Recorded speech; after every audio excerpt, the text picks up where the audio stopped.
Good morning, good afternoon, or good evening, folks, and welcome to the Tealium CMSWire Build versus Buy Your Marketing Cloud, a roundtable webinar. Thanks so much for joining us today. There I am, the moderator for today. That's Dom Nicastro, staff reporter working out of Boston for CMSWire, which is based in San Francisco. And you can read about me later. Who cares about me, right? We got to get to the panelists. Those are the big boys. All right, so we're going to have this is our agenda today. First, we're going to have our introductions, an intro by Tealium, and then, of course, we got Jay Calavas, Andrew Edwards, and Bill Bruno, our panelists, and then we turn the program over to you, live Q&A. We got to hear from you. We want to know those questions that are burning. Take advantage of these panelists. That's why they're here for you today, so stay tuned for that at the end of that webinar. Just a couple ways to submit your questions, folks. You can do that via good old WebEx. You can use the chat or Q&A modules that you'll see at the bottom of your screen there. Or you can go via Twitter. Go to @CMSWire. That's our Twitter handle. You can ask questions that way as well. We'll be monitoring that. So just a few tips on how to use that WebEx chat. You see that chat function there with the red arrow pointing there. And then you can send to either all participants or you can go right to our host.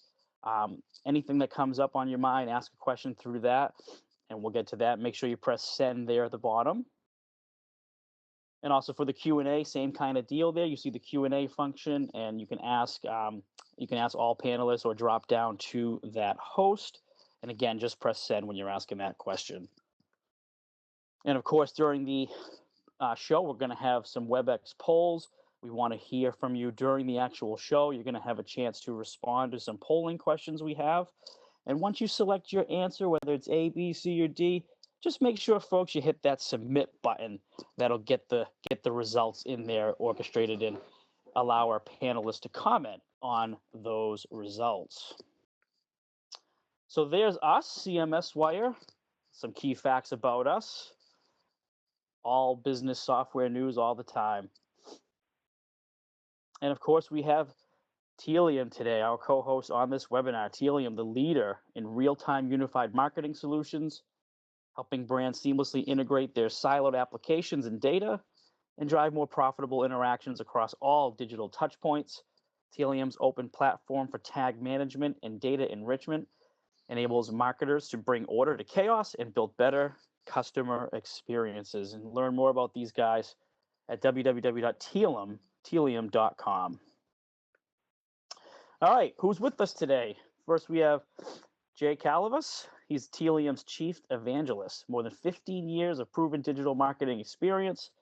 Previously, Jay was at ExactTarget, Touch Commerce, and Web Side Story, now Adobe Systems. Good morning and welcome, Jay. Thanks, Tom. Thanks for having me. Awesome to have you, Jay. Our next panelist, Bill Bruno, CEO of Strategen, an Ubiquity company. Bill's actively worked in analytics space for over 10 years. He currently mentors entrepreneurs at 1871 in Chicago, Chi-Town. Hey, Bill. Hey, how's it going, Tom? Good. How's it going? Thanks for coming on the show today. Next, Andrew Edwards, our final panelist here. Andrew's the managing director of Society Consulting and a DAA founding member. Andrew's got more than 20 years of experience servicing the enterprise customer.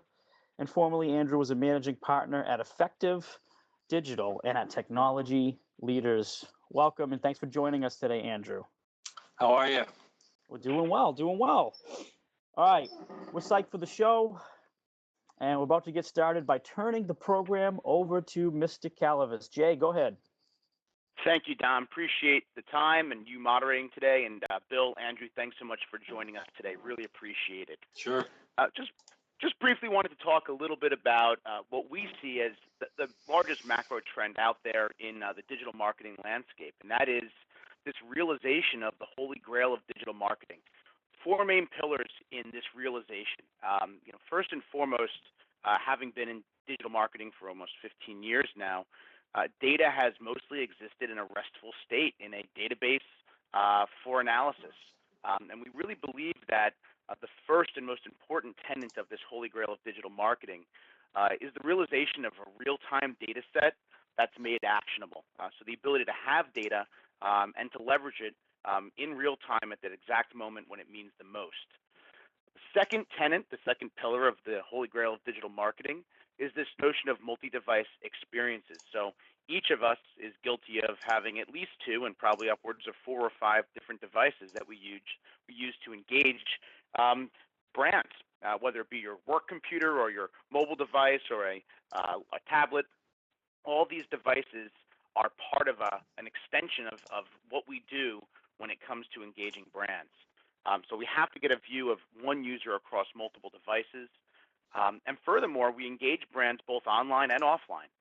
Most companies today have some sort of brand interaction or customer interaction that does not happen digitally. And we need to be able to take that interaction data and bring it into the fold of a single view of that customer. And then more than anything, all of these different aspects of the digital holy grail of marketing have to be leveraged across what we call unified marketing. And that's this concept of having a data set that you can leverage for any digital marketing solution that you want to. So we as marketing technologists are striving to have this activated multi-device omni-channel data set available to us whenever we need it to have really meaningful personalized experiences with our customers. The reason that this holy grail of digital marketing is upon us is because of the explosion in marketing technology. MarTech, as we're calling it today, is a wonderful opportunity for all of us in digital marketing. There are over 1,000 digital marketing solutions and marketing technology solutions at our fingertips, and that's a really good thing. Here at Tealium, we of course experienced this huge growth in the tag management space, which is nothing more than the desire for marketers to manage data and distribute it off to all of these different marketing technology partners.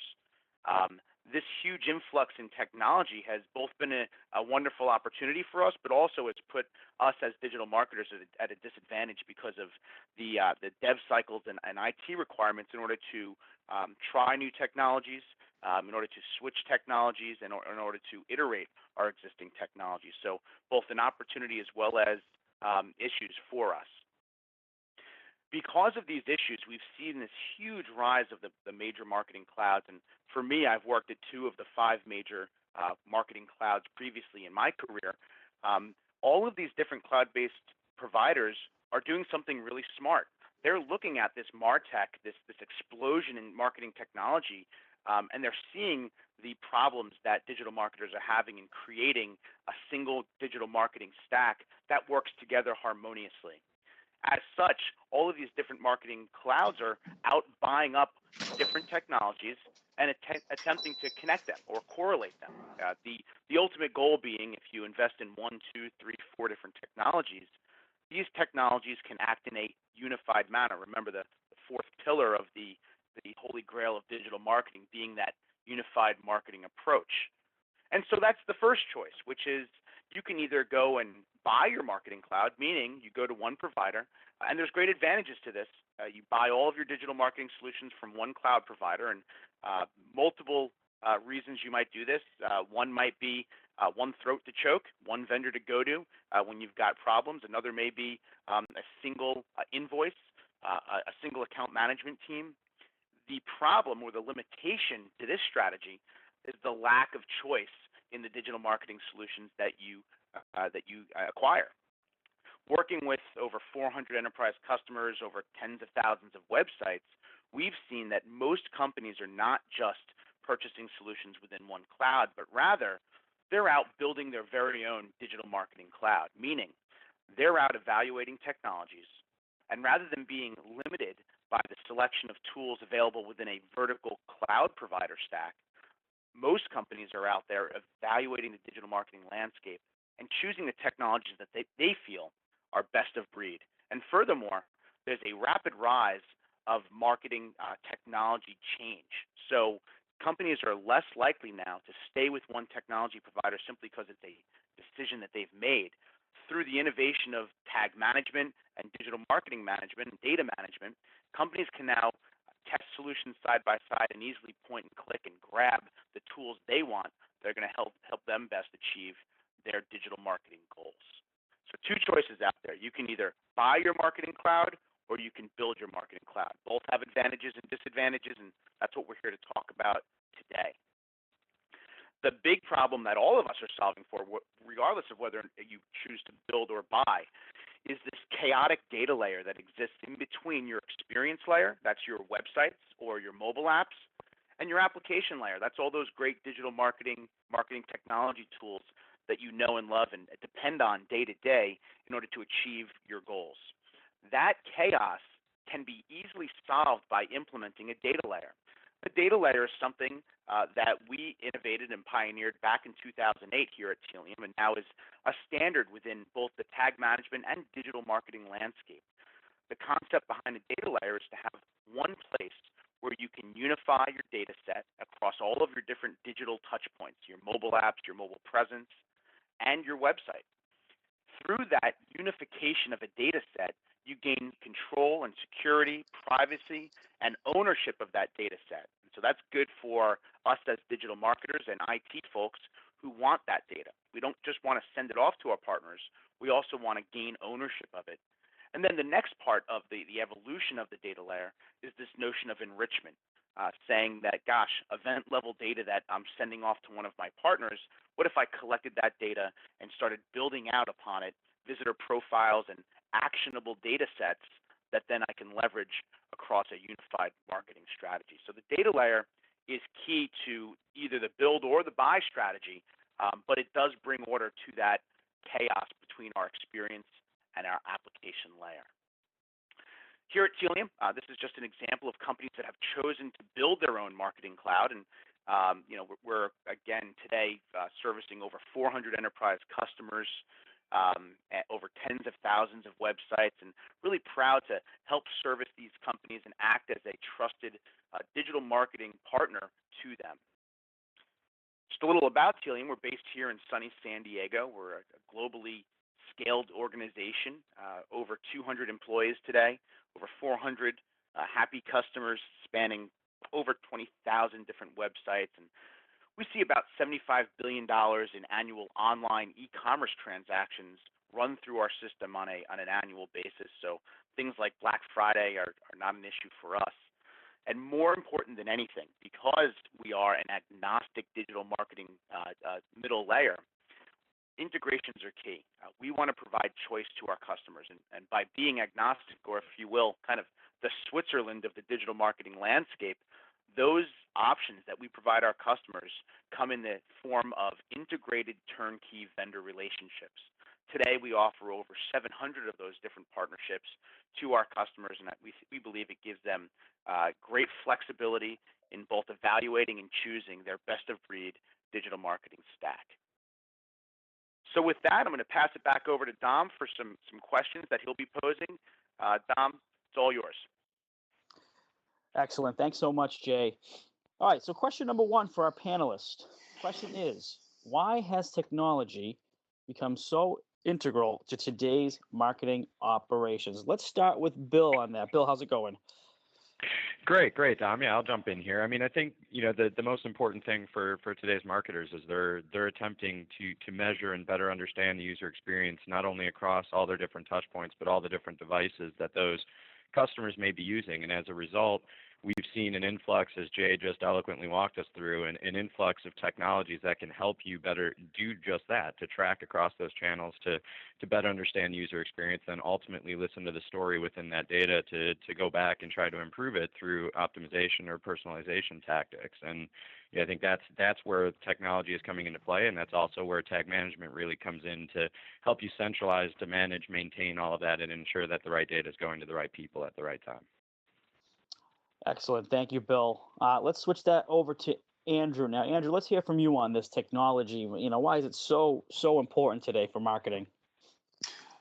Yeah, it seems like maybe it's a little obvious, but so much of marketing today is via technology. So the only way you really can control your use of technology is through more technology. So we have built up layer upon layer of, as I think we saw in the prior slides, layer upon layer of tools and processes and and partnerships and, as you were saying, data layers that need to be managed. And I think what we're trying to talk about here is, how do you really kind of gain control of all that stuff in order to get some kind of result? Thank you, Andrew. And we'll wrap up this question with Jay. Jay, one of the things I heard at the Marketing Technology Conference in Boston that Scott Brinker held, the MarTech you were mentioning earlier, it's not one panelist, I forgot who it was, but he said, we're not digital marketers. We're marketing in a digital world. I thought that was so poignant, It really is. It's a great point. We've seen this huge ascent of digital marketing technologies available to us, and they've, up to this point, really been all operating in a silo, right? So you've got all these great partners that you're working with, and as we see this next great kind of golden age of digital marketing occur, those walls come crumbling down, and all of a sudden we've got these solutions that are communicating with one another, and so the opportunity to invest in more marketing technology that isn't acting autonomously from the other solutions you've invested in, but rather working collectively towards this common goal of optimizing the customer journey and experience really is our great advantage today as marketing technologists and as digital marketers. Awesome. And I already see some great questions for that Q&A portion coming at the end of the show. I see some awesome questions about integration already in there. And that's something that was so mentioned and talked about at that Marketing Technology Conference, integrating all these technologies. All right. Next, folks, we're going to go to our first poll question. So we want you to get involved, and we want you to make your answer. You can see there in the bottom right, just select your answer there and press submit. The poll question is, our first one, how many separate digital marketing solutions is your company using? This is going to be an interesting one. You hear a lot of responses on this through our coverage at CMSWire. It's very, very interesting. So, between the analytics, the advertising, the search, the email, etc. The first one is A, 1 through 5, B, 6 through 10, C, 11 through 20, and D, more than 20. I've heard D before for sure, no question about it. Folks, why don't you take a minute there to get in your responses, and we will rev up the results for you and hopefully share those. And okay, so no answer. We have 70% no answer, which is unfortunate. We'd like to see you guys answer that, but we do have a little bit of results there. Bill, anything you see there that either shocks you? I know we get a small sample, but anything you're hearing in the industry that kind of relates to what you're seeing here? I just think from our client standpoint, I was expecting to see it either anywhere from 6 to 20, kind of broadly across B and C, mostly because of the number of advertising pixels and things of that nature that we tend to see across the client side. We've seen a lot of centralization across analytics platforms where it tends to be 1 or 2, given Google's free nature there from the standard offering, but the ad pixels and search pixels and things of that nature that we usually see that drive it through the roof a bit. Yeah. And Jay, any other comments on the results and what you're hearing in the industry? Yeah, it's interesting. Typically, when we engage with a company, and many times guys like Bill will handle this side of the process. We'll do an audit of the technologies that are actually running on the website, and most people have no idea how many of those pixels are actually running. They'll think, gosh, we've got 5, 6, 7 partners that we know we hear about in our marketing meetings on a regular Monday basis. And then we'll find 15, 20, 50, 70 different tools that are running on the website. And that really pays homage, I think, to this notion of auditing and managing those digital marketing solutions and then gaining control of them through a control panel like a tag management solution. Yeah. Andrew, anything to add on these results?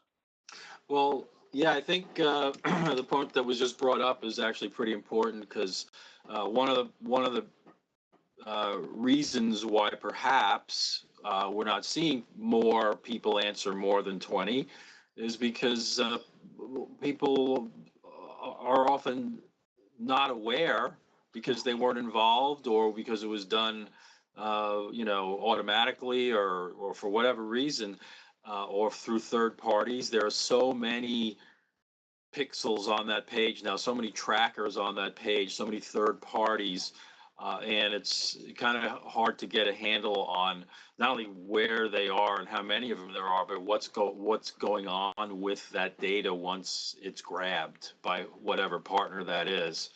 And certainly knowing who they are is an important first step.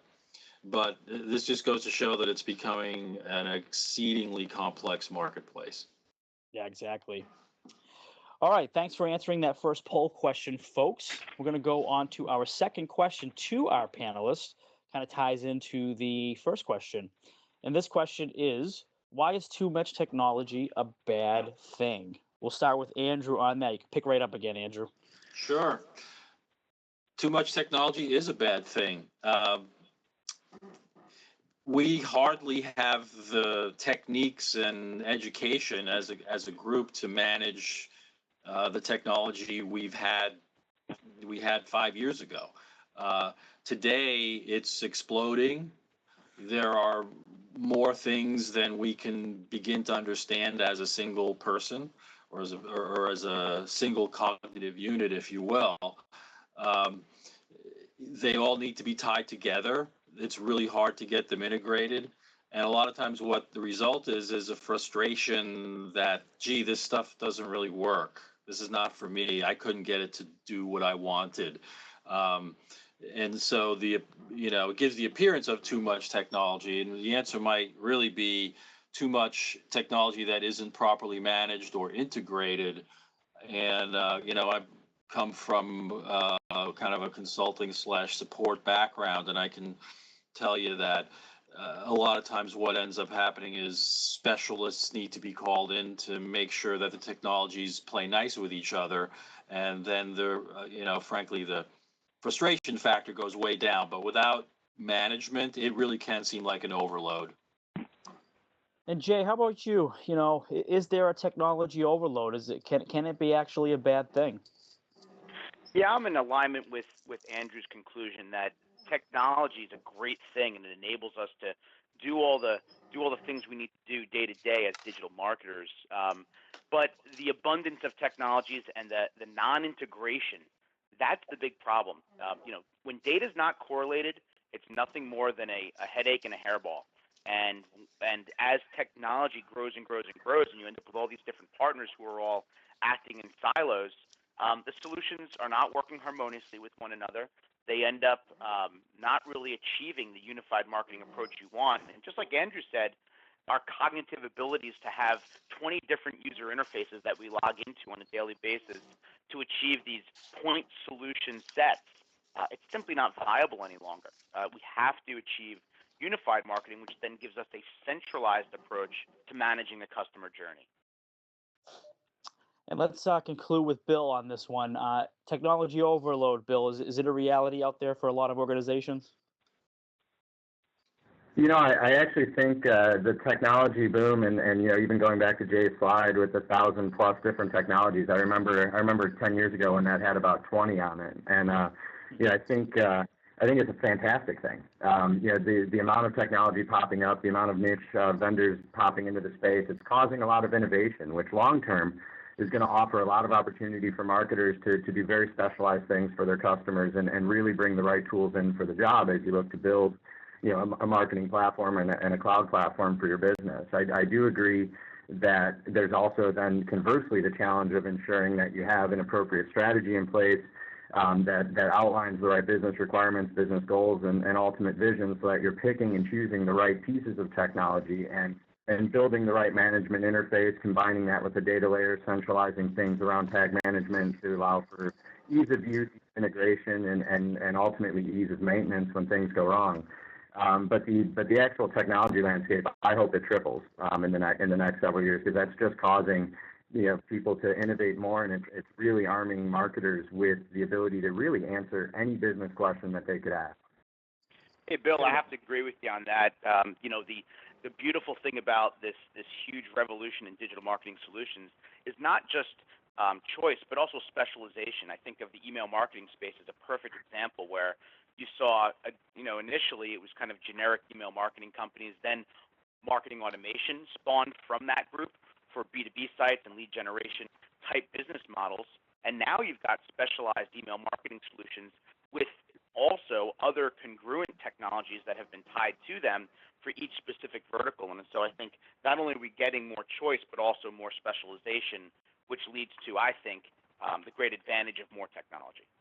Yeah, I mean, I agree, Jay. I think from my standpoint, as a techie at heart, it's so exciting to be able to walk into boardrooms with clients and hear their business challenges and actually be able to show them, not just one option, but several options for how you could solve that problem. And that level of innovation is fantastic for our industry right now. He's tripled the technology, Bill. How in the world is Scott Brinker going to come up with that marketing technology landscape graphic with 3,000 vendors to mention? It's going to have to become a presentation in and of itself, like a 40-slide deck, most likely. Yeah. Here are the first 800. Here's the next 800. All right, folks, moving on to the next question for us. Again, we're here with CMSWire and Tealium for this webinar today. And our next question is, what are the pros and cons of buying a marketing cloud via a proprietary vendor? Bill, let's stick with you on this one first. Sure. I mean, I think the obvious con to going with a marketing cloud vendor is the vendor lock-in piece, right? But I think what we're seeing from a client standpoint is that just because you line up with one cloud as kind of the primary stack, there's still several opportunities, and many of our clients are going outside of that stack to bring in vendors. I mean, I think you have kind of the mid-market customers, and those clients, their needs aren't necessarily as advanced as some of the more enterprise organizations. And if you're looking at it through the lens of your business requirements, it kind of becomes less about the pros and cons of building versus buying, and more about how do we pick the right scalable approach for where we are today and also where we see our business going over the next X years. Because I think the one big issue that you run into sometimes, and as Jay kind of outlined in his slides to kind of kick things off, that each of the cloud vendors is kind of pieced together right now. There's obviously going to be a lot more consolidation, a lot more acquisitions in the space to kind of fill in the gaps from those standpoints, but those gaps exist today in each one of those vendor platforms, and clients need to really sit back and ask themselves, if we go with this platform, is that going to meet all of our needs, or do we still have to kind of go out and get other pieces to fill those gaps? And just one final point is, when you go with one vendor for everything, yes, you have vendor lock-in. You also put yourself at risk from a pricing standpoint and a cost standpoint too. Is a lot of those cloud vendors tend to hide costs up front and then up you on it a year or two down the road after you're locked in. Mm. Andrew, building off that, what are your thoughts on this question? Well, I'd like to deconstruct the question just a little bit, because I know it says, buy a marketing cloud, but the fact is that when you do that, you're not. The assumption is that the marketing cloud is somehow complete when you buy it from a proprietary vendor, and the fact is that it pretty much never is. If you take a look at how these vendors have assembled their marketing clouds, they've essentially acquired different technologies from different places. They're either well integrated or semi-integrated or not integrated. But these are all different functioning units that happen to share a brand.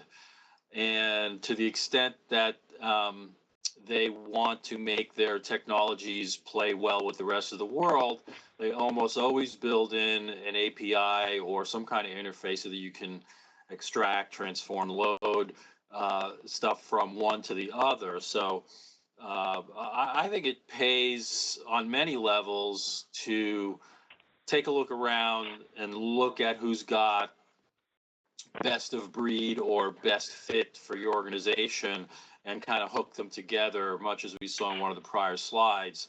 Rather than just saying, "Oh, I'm going to go with vendor A or vendor B and just live with what they have." I think there might be some benefits to that, but I think they're kind of outweighed by some of the negatives, such as, that you're not really getting something all that integrated. Plus, I think we heard before that, lock-in with a vendor is not really a good thing. And that you kind of lose negotiating power when you're beholden to one vendor. So in almost every respect, it pays to take a look around and piece it together out of different marketing clouds. And Jay, I know you have some thoughts on that for sure. Yeah, I mean, here at Tealium, obviously we're big proponents of building your own marketing cloud, but philosophically, we're saying the same thing as the large cloud providers out there. What we're really talking about is the unification of solutions. So companies like Adobe have acquired every single one of those tools that they now call their marketing cloud, and they're striving, they're working hard to try and unify a base data set across those core solutions. Now, the advent of tag management and then, of course, data distribution, which is this unique burgeoning market, almost similar to the data management platforms, right, the DMPs out there, but being cross-vendor and omni-channel and cross-device. This is brand new. This is uncharted territory. We just landed on Mars and we're colonizing all of a sudden over the 2 to 3 year time frame. The goal of, regardless of whether you buy or build, is to have a unified data set that is easily accessible, manageable, real-time, omni-channel, the whole holy grail across all those platforms. And that's what you really have to make sure you understand fully when making your decision. Agree with Andrew's points, agree with Bill's points, but for me, it comes down to that unified data set and whether or not your vendor is truly invested in optimizing, exposing, and leveraging that data set across any and all digital marketing partners that you should choose to partner with. Excellent. Thanks for addressing that question, guys. Let's move on to question 4, folks. And that question is, what are the alternatives? Can you explain in more detail what it means to, and we addressed some of this, guys, but what it means to build your own marketing cloud? You guys can be short with this if you feel we've already sort of addressed this one. Bill?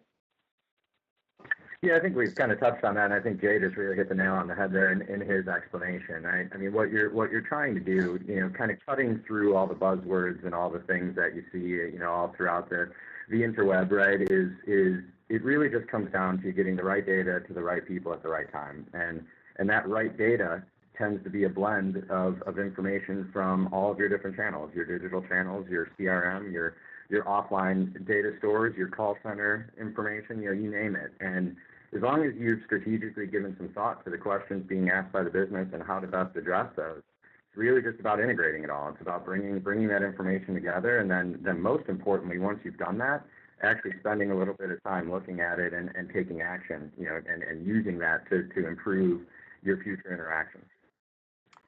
Andrew, any additional thoughts on that one? Yeah, I think it's important to note that when we say build your own, we're not really talking about going from scratch. We're talking about linking actual functioning discrete units into something that works for you. Excellent. And Jay, one last thought on this? Agreed. Almost every one of our discussions here at Tealium begins with, you've already begun building your own marketing cloud. We're simply going to unify all those solutions and not attempt to pigeonhole you into a group of solutions that we've invested in, being agnostic and allowing people to take the next step in that best of breed decision-making process they've already begun is what, for us, it's all about and helping our customers. So agreed there, Andrew. Excellent. All right, question number 5. Hey guys, tell us more about the data layer. How does it work? I know, Jay, you talked about this earlier. How does it work, and why should marketers care? We'll start right with you, Jay.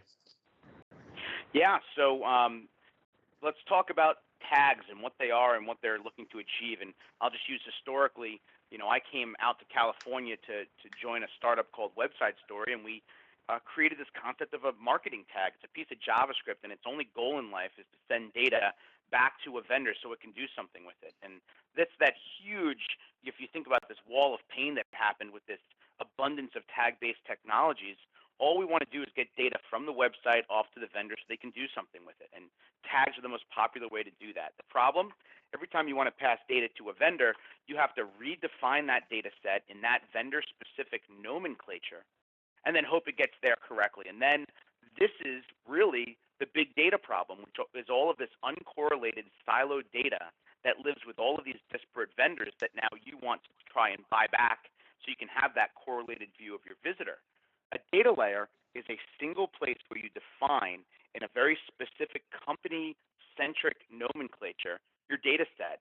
And from that, marketers can point and click and decide which data they're going to share with which partners. The advent of the data layer has given us all of the marketing agility achieved by the tag management and data distribution process. The data layer is integral to digital marketing. The Holy Grail does not exist without it. It truly is the cardiovascular system of your digital presence. Awesome. And let's transfer over to Andrew for more on that. If you got anything, Andrew. Well, sure. I think it's important to note that a data layer kind of decouples the actual useful data from a page from say, the HTML or the content itself. So when you're in an environment where content may change quickly, but the parameters that you want to capture and deliver to marketing partners or analytics programs is not in sync with that. It's very important that you have the data layer so that you can retain control and consistency over the data that's pulled, even as the environment itself seems to change. Awesome. And Bill, any last thoughts on this one? Yeah, at Strategy, we take a pretty unique approach to the data layer. The way we look at it is basically saying, even if you're not using tag management, you should have a data layer at play. And so just by way of education for those of you attending today, the way that we tend to visualize the data layer for our clients is, think about a customer using whatever devices that customer may be using to interact with you, and all the different channels that they could interact with you on. And then think of having an umbrella over the top of all of those. And as those users complete a variety of actions or provide you with information, that data kind of flows up and gets stuck in that umbrella for you to be able to use later on. And that's sort of the strategic way that we think about a data layer. It's about not only presenting and providing information on that page in that moment for your different technologies, but being able to persist that over time and make it available next time that user comes to the site or next time that user interacts with your mobile app. By way of just a quick example, we had a retail customer that we work with at Strategent that didn't have a data layer prior to working with us, and as a result, they had some optimization limitations in that if you added something to the cart and then went back through the shopping experience, the information wasn't available on every page for what items you already had in the cart. So by instituting a data layer that stored the information, the products that were in the cart, we were able to make that available on other product detail pages to feed their cross-sell and upsell efforts. And so the data layer becomes separate from tag management, separate from the marketing stack, and more about building that highway or that cardiovascular system. I love that analogy, Jay. That cardiovascular system to feed all of your technology at any point in the customer journey. Yeah, it's neat too, Bill, because then you start folding in omni-channel data. So you've got offline, online, offline. Then you've got off-site, right? So second and third-party data from social, ad impression data, and then you start enriching that data set, and you've got this omni-channel cross-device, online, offline view of your customer. That can get folded back into a data layer. And now you've got this incredible activated data set that's only lived in databases back in some IT organization before. Now it's this activated data set that's being leveraged via the data layer to be then distributed across any and all digital marketing partners that you may want to. It's a pretty exciting time from a data perspective. Awesome, guys. Thank you. Got about 4 minutes left with a couple questions and a poll question. So we really want to get to that. We're looking forward to getting to that Q&A from the audience because we already have about 4 questions in there and they're looking great. So let's wrap this up with a couple minutes and a couple more questions here. This next one, how can marketers ensure that they are using the best solutions to fit their business needs, and what resources do they have? Let's start with Bill on that one. Sure. I think the biggest thing here is marketers, you don't want to buy into the hype, right? You don't want to just start acquiring technologies for technology's sake.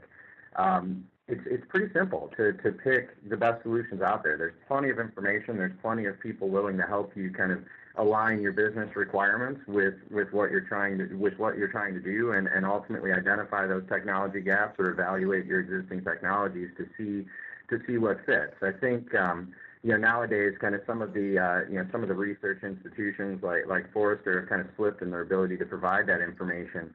But events like this and working with, Tealium provides a lot of great content as an example.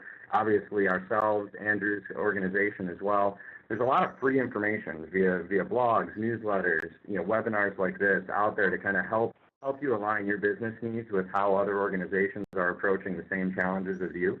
I think it's become very apparent in today's day and age that regardless of your vertical, the challenges you're facing as an organization are not unique. Someone else is facing those, and there's a lot of people out there talking about it.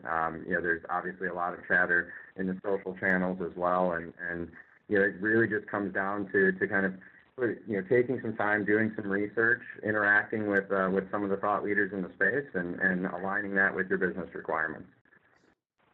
Excellent. And let's go over to Andrew now on that one. Andrew, any other thoughts? I totally agree with Bill on everything he said. If I were to add anything at all, it would be that marketers probably need to take a close look at what they define as their business needs and how well those can be translated into a technology solution. Awesome. And wrapping up this question number 6 with Jay. Yeah, all you have to do is listen to the sales rep with the best pitch. Just kidding. Agree totally with both gentlemen. The beauty of where we are in this day and age is that there is data everywhere. Your coworkers, trade shows, websites that combine data from independent third parties and people who are using the technology. Do your research. And make sure you always force your vendors to test against one another before you make a decision. You don't have to, because of tag management and data distribution and the data layer, you don't have to make a wrong decision. The cost of making a wrong decision versus a right decision when it comes to choosing technology is incredibly disparate. So make sure you do the research, you test the solution to make sure it's right for you, and then go ahead and make your decisions. Sweet. Thank you, guys. And our final question to the panelists, the question would be, given the strategic role of technology, should marketers be developing a formal marketing technology strategy? How about we go with Andrew on that one first? So that's a tough call because, marketers tend not to be technology strategists, and I'm not sure that's going to change anytime soon. So I think that the answer is yes, as long as you are working with a technology team, that where the first word in their title is not marketing. Yeah, we heard a lot of that at that marketing technology conference back in Boston in the summer. The technologists are actually getting involved in the marketing strategy now. Jay, what have you seen in this arena? Yeah, it's a confusing time because the marketers now have the technologist on their side, and they're kind of sitting at the same table for the first time in a long time, if not ever, where everybody can collaboratively make decisions about the strategic direction of their organization. I think over the next 6 months to 2 years, we'll see that relationship continue to blossom, and we'll see that a MarTech strategy will be key to any viable organization.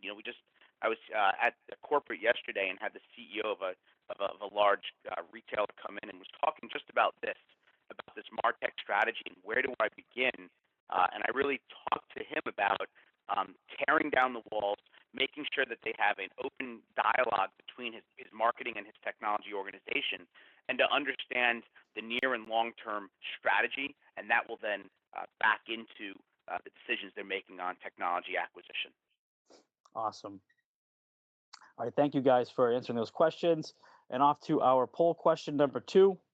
And this is for you, audience. You can see right there your choices, A, B, or C. Just click in that choice and then press submit, and we can discuss the results.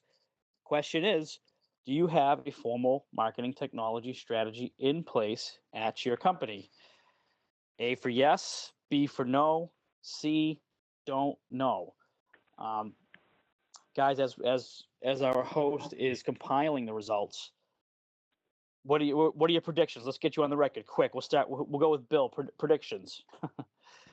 I think the prediction, I hope the prediction is no. I think that it's really important that you don't try to fit your strategy to a technology, but rather have technologies meet your strategy. And I think that given the innovation in the space, that's becoming more and more possible. Don't shortcut your vision for the program you're building because of the technologies you're selecting. Select the right technologies to grow and evolve with you. Excellent. And again, just waiting on those results there. The question again, do you have a formal marketing technology strategy in place? And here are the results. We did get 10 answers, and 9 out of 10 went with no. Andrew, any surprises there? Not at all. That's what I expected to see. Yep. Jay? Yep, same. I think, and great point on, really making strategy live within the marketing and digital arm of an organization, and then leveraging the technology side to help achieve those goals. That's what it's all about, and I think that's where companies will find the best strategy in place. Awesome. All right. You can see our panelists there. We get questions that have already come in, and there's still time to submit questions, folks. Of course, you can enter your questions. You can go to @CMSWire. You can tweet us there for questions, or you can ask us questions right through the WebEx platform on the bottom right there to our host or to all presenters, wherever you want to ask. But the first question that has rolled in, and that we do have, and I love this question because I actually asked it at Martech during the buy versus build presentation, and that question is pretty simple. And this is from Allison. Allison asks, can you address the issues of integrating all these different platforms? Let's start with Bill on that one. Sure, and I think that this really comes down into kind of the whole buzz around big data too, right? And there's a few different ways you can think about integration. If the source is the same, in that you've got multiple technologies living in the digital channel as an example, then integration in that standpoint tends to become a bit easier, leveraging a data layer appropriately, like we outlined earlier on. When you start getting into kind of the online and offline integrations, now you're talking about kind of building some of those common keys in the individual channels and hoping to bring that information together once those keys have been provided by your customers. And then there's kind of that third piece of integration where not all data needs to live together in order for you to make a business decision. And in some cases, you're just talking about building a visualization platform or some simple reporting that simply brings data side by side for you to be able to make those decisions. Not everything needs to be formally integrated in order for you to take action on it, and it tends to fall in one of those three buckets. Awesome. And Andrew, your thoughts on that question from Allison about integration? Well, I don't want to sound like I'm on the Tealium team here, but I have a feeling that the Tealium tool set can help integrate an awful lot of these things, or at least manage them. I do think that we sometimes put too much emphasis on integration and not enough on understanding what you're looking at, plain and simple. Where we are heading towards closed loop systems where systems talk to one another and the results happen. Some of the content management systems and platforms now get data from ad networks and automatically load things so that it gets the proverbial right message to the right person at the right time. And we're definitely heading towards that, but I think that we're still in a place where people need to look at results coming from different programs and sort of integrate them in their own minds and in their own actions. Awesome. And Jay, you want to wrap up with that one? Yeah, think of an integrated marketing program as a subway system. And the subway cars and the people in them, that's your visitor level data. When you have an open integrated platform, that subway system is extensible, meaning it can go out as far as you want to places you've never even thought of before, versus a subway system that's closed.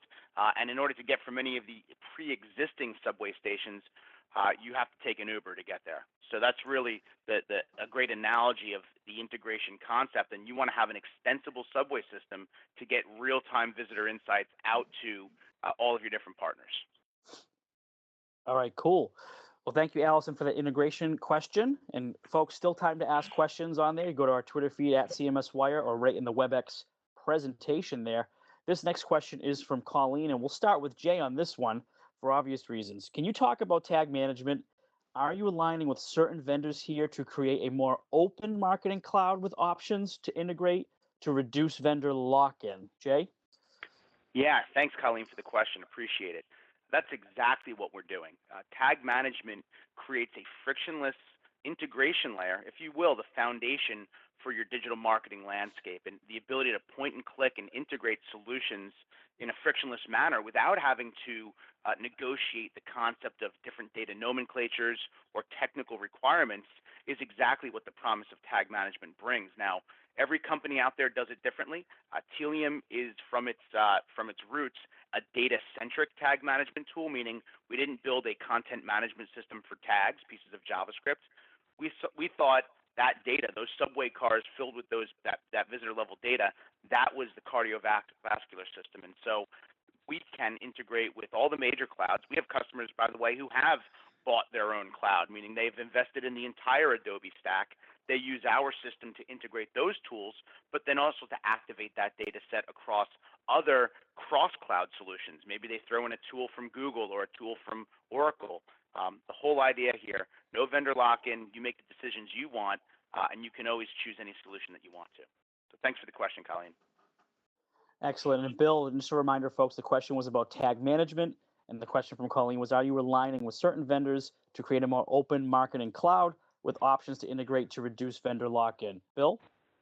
I mean, honestly, I think I can't add much more to what Jay said. I think tag management gives you the ability to not only deploy things more efficiently and effectively and with a much better strategy behind it. They also give you the opportunity to do those POCs, as we talked about earlier, to kick the tires on technologies out of the gate much more quickly. And there's a lot of pre-built applications as well, to where you can very quickly get your advertising pixels or marketing pixels out there, just in a few clicks of a button. And that's where it's going. We're not supposed to be spending our time implementing technologies. We're supposed to be spending our time analyzing data, and tag management helps us do that. And we've seen our most mature clients, from Stratasys' perspective, are the ones that are using tag management. Excellent. Thank you so much, Bill. And over to Andrew. Any extra thoughts on the tag management question? I have to tell you, I think I've heard pretty much everything you could say about it already, so I don't think I have anything to add. All right. Well, we'll start with you on this one, Andrew. Give you that fair chance to have no one steal your thunder. Okay. This next question from the audience is from Sam, and Sam asks us: there is buzz around web personalization. Is there ever? Are these marketing cloud vendors addressing the need to deliver more relevant experience for both B2C, but more importantly, this is a huge one, B2B lead nurturing via web experience? Andrew, any thoughts on that one? Well, yeah, it certainly is well known about the B2C side, and I think we're well down the path of technologies that want to put the right message in front of the right person at the right time. As far as B2B, I think probably we're talking about.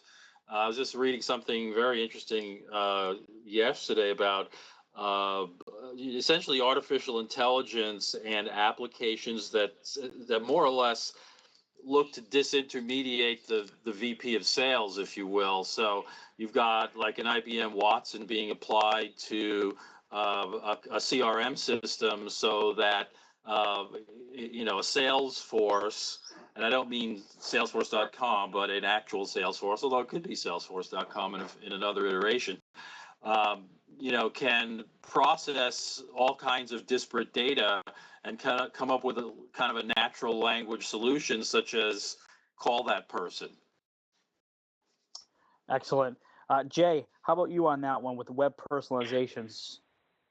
Yeah, personalization, it spans so many different concepts. A lot of people think of, product recommendations or content modification or big, huge algorithms that chew on data all day long and then pump out some sort of an algorithmic output. I think we're in the very beginnings of true, brand personalization. It begins typically with the web because it's most easily to personalize that experience. We're finding that B2C and B2B companies are moving quickly towards personalization, and I think it's not always this million different combinations that can be served to an existing customer. Sometimes it's as simple as gaining insight via anonymous data collection about a user, first-party data, and then honoring that collection of data and that user's preferences or content consumption, and then giving them a better experience, not necessarily one-to-one, but certainly one-to-brand. Excellent. Bill, anything to add on web personalization? Question from Sam. Yeah, there's sort of two ways that we like to think about optimization, right, and personalization, and it's passive and proactive. Passive being kind of that learning engine you link into your content management system, and you use historical information that you have about that customer or whatever that customer may be doing in that moment to target better content. And then there's sort of the proactive side where you see an issue and you want to fix it, right? People aren't filling out a form or they're not going through the process. When you start getting into the B2B side of things, what we've seen with clients is now what you're really talking about is linking up with your distributors, linking up with your CRM, linking up with, in some cases, your call center data. And what's great about technology today is there are more and more technologies coming up that are allowing you to bring data from those offline channels or other channels together in real time to be able to make some of those decisions, especially as it pertains to lead nurturing and kind of tracking the overall experience. So there's a lot of options out there to be able to do that. There are obvious challenges with the B2B space in terms of ownership of data because of the distributor relationships and things of that nature. But there's ways to get around that. There's ways to build inferred revenue and to start to link those interactions together that you're having on the web experience. Excellent. Thanks, guys, for answering those questions. We're going to wrap up the show now, but I do want to let Mike know he had a great question about tools and links, etc. We're going to take that offline for Mike and try to get answers for him. We will share that with our panelists for sure. Guys, it was a really interactive webinar. I really, really appreciate the audience being so awesome with questions and everything. We do have one more slide to show you, and that is, of course, our thank you slide. And just to let you know, the webinar has been recorded, folks, so the video recap article will be emailed to you and available on CMSWire.com in a few days. Thanks again so much to Jay Calavis, Andrew Edwards, and Bill Bruno for the thought-provoking ideas, and of course to Tealium for sponsoring today's event with CMSWire. We thank you so much. If your company is interested in sponsoring a webinar, please email us at advertising@cmswire.com. Folks, have a great rest of the day. And to our panelists and hosts, thank you so much for your efforts today. Guys, have a good day. Thank you. Thanks, everyone. Thanks all. All right. Bye now, folks.